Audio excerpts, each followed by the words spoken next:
Magandang araw sa inyong lahat at welcome sa aking channel. Lalong umiinit ang issue ng hiwalayan di umano ni Daniel Padilla at Catherine Bernardo dahil kay Andrea Brillantes.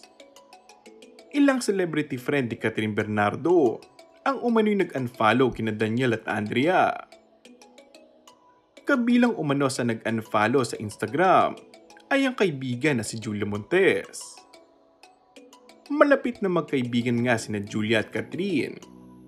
Ayon kay Julia, ay parang kapatid na nga ang turing nito sa aktres. Hindi man umano sila palagi nakikita, ngunit open daw sila pagdating sa personal na buhay.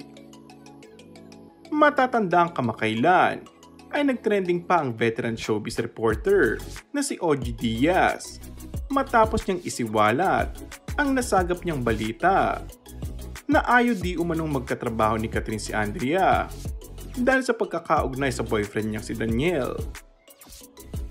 Samantala, ayon naman sa ilang netizens, ay kung maswerte umano si Kat sa showbiz career, ay mas maswerte di umano si Julia pagdating naman sa buhay pag-ibig.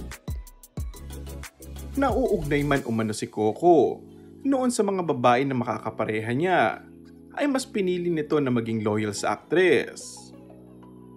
Dagdag pa ng ilan, ay mas naging wais ang naging desisyon ni Coco at Julia na maging pribado pagdating sa kanilang relasyon dahil hindi katulad ni Kat at Daniel na bukas sa publiko.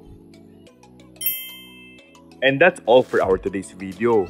Kung bago ka lang sa aking channel ay mag-subscribe at pindutin na rin ang notification bell. Maraming salamat!